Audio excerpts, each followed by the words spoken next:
First and foremost, I want to thank everybody from Penn State, our students, the community, all the Penn Staters that were there today. That was an awesome college basketball crowd. I challenge everybody to show up and be loud and sweat with us, and they sure did. And my appreciation goes to our administration, our marketing, Rebecca and Chelsea, and everybody that just really pushed this. And I said on the radio just now, like, you want to, when you're in college, you want to create memories. You want to create events, and you have those pictures on your phone and those videos on your phone that you could have forever. And today was one of those days where, our basketball program made some memories for our students and everybody involved in what we're trying to do. And from the bottom of my heart, from everybody that was pushing this and getting everybody there, the students were just, I'm going to say it, freaking awesome. They were awesome. They showed up. They were loud. They were on their feet.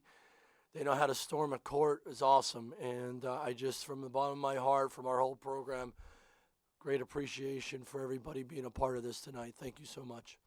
Great game, great college game. Our guys, I just thought Coach Brunt, Jamal Brunt, had our defense ready. Joe had our offense ready. Big B had the bigs ready. Jimmy and Clay had the bench ready to go, the young guys ready to go, and I just thought like it was an unbelievable team program effort of getting ready to play one of the flagship programs in not just in the Big Ten but in college basketball. I have so much respect for Coach Painter and his program. I have for a long, long time. I studied that program for a long time. They do it with great talent. They do it with great discipline. They do it with great character, and to me, that's the flagship. That's where we want to get to someday, and today was a good step in that direction. Mike, I asked you earlier this week what you wanted to learn from today's game. What did you learn about this team from today's game? Well, the first half was the best half of defense we played since I've been here. That's the standard of defense that I want us to have, and that's the guys told on themselves. That defense. If you it travels and you take that defense on the road or anywhere else, that's that's always going to give you a chance to win.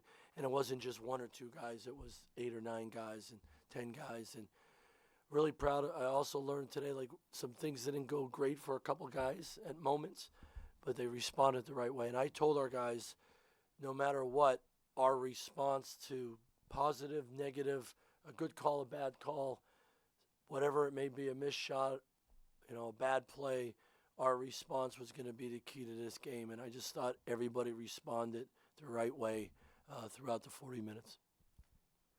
Coach, here in the back, earlier, right here. There you are. Earlier this week, you said you felt Purdue didn't get enough credit for how physical it was. What do you think your team did to match and even surpass their physicality tonight for this win? I thought we set the tone with our full court defense. Not that we just like you're going to take the ball from somebody every time, but just setting the tone. We made it hard for them to get in their offense. We pushed them out. We had a couple one-man press, one-man traps as we call it, over dribbling to get in their offense, and we push catches out, and we had deflections. And we say deny, disrupt with great discipline. I just thought we did that a lot today, and that was huge. And we had to set the tone with our defense and our disruption, because if we didn't, they will set the pace of the game. And they're really good at that.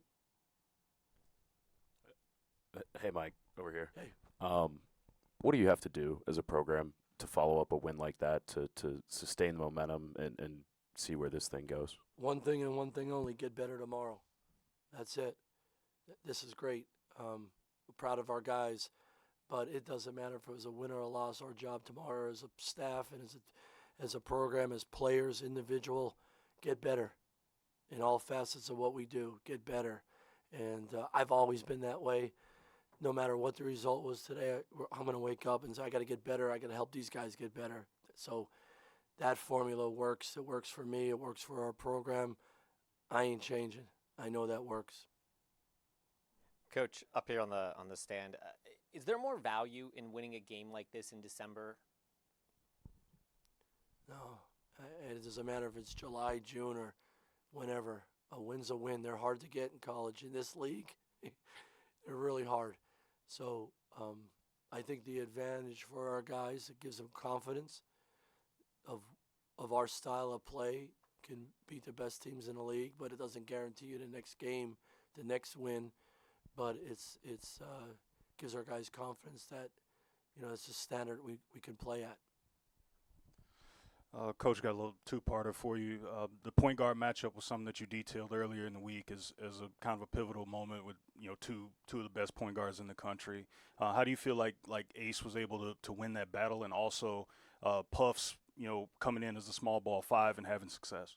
Well, that was a storyline because they're two of the best point guards in the country and in the league, and we have great respect for Smith. I mean, he's an unreal player. I think my point guard's pretty good too, and that's what you want. That's the competition. That's the fun part of the game. And I thought Ace did a great job setting the tone, but I also think our ball screen defense was by far the best of the year. We just didn't let him get edges, and he did get some at times, but we made it hard for him. Now, when your best player is getting foul trouble, that takes you out of your game, and that's just part of the game, and everyone's got to make adjustments. That wasn't to their advantage for sure. When Ace got his fouls, that hurt us as well. But, I just think we knew how important it was to guard him as a team. And then Puff, we don't play like we did today without him. He was great on both ends of the court. He's just got he's a high-level character kid with toughness and an edge of competing. And he plays really hard. He's physical. He put on 15 pounds in the offseason, and that's huge. Small ball 5 in the Big Ten, you don't think of that, right? But because he's so much stronger and he's mature, he gets it, and I was really proud of him. I thought he was sensational today.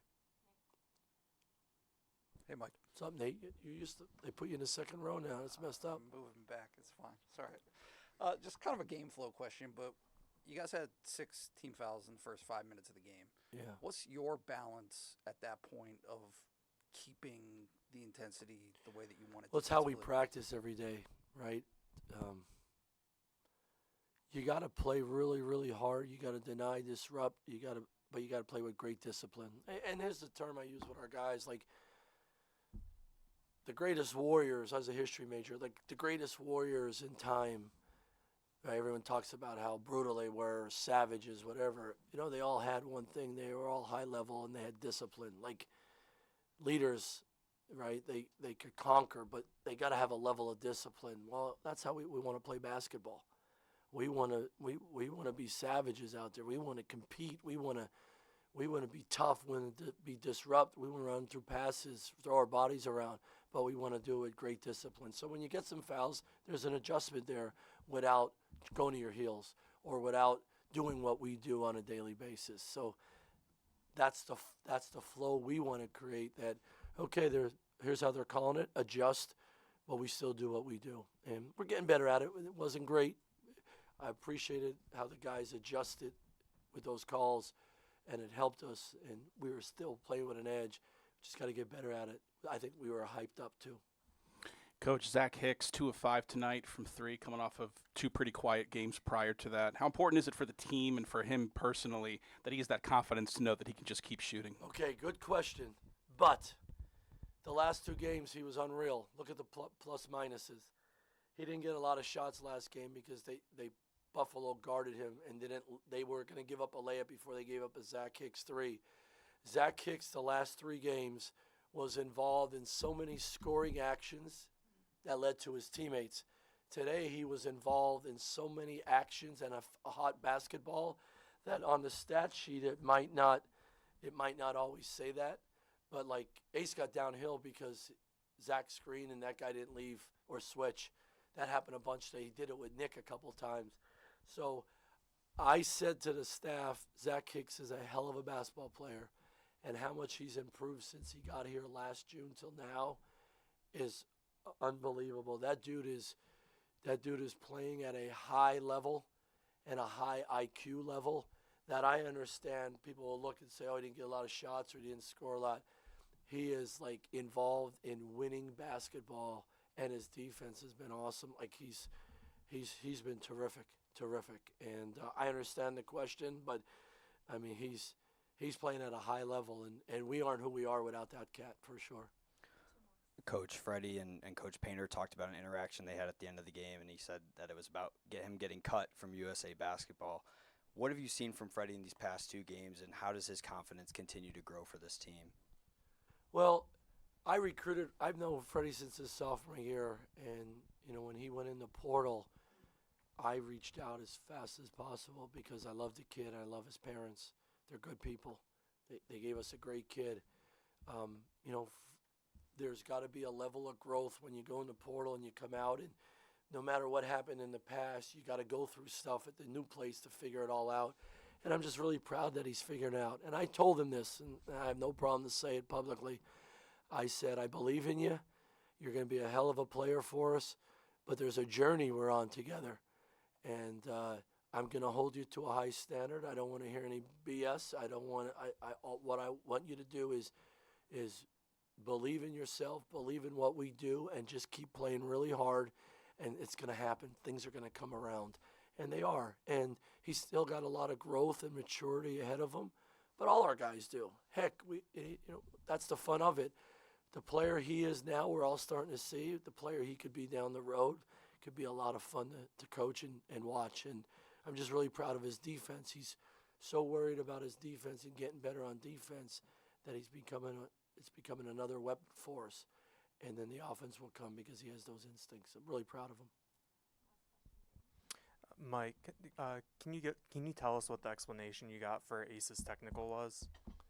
Yeah, so there's a mandate that came out about certain things you can't do to show up your opponent or the referees, and some of the things that were that he didn't do what they said, and that was he hit his veins like ice in his veins when guys make threes, and they thought it was something different, and it's disappointing because that's a big technical there, and we got to be smarter. So, great question. Thanks, guys, so much. Appreciate it.